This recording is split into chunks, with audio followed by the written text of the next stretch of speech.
నచ్చకపోతే మూసేస్తా రేపటి గాయాన్ని ఇప్పుడే ఆపేస్తా నా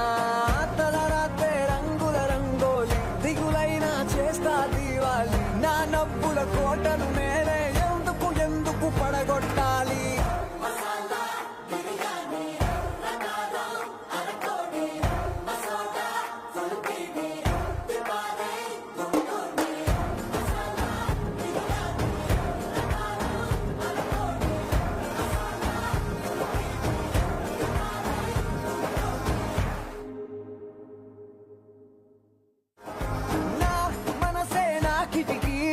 నచ్చకపోతే మూసేస్తా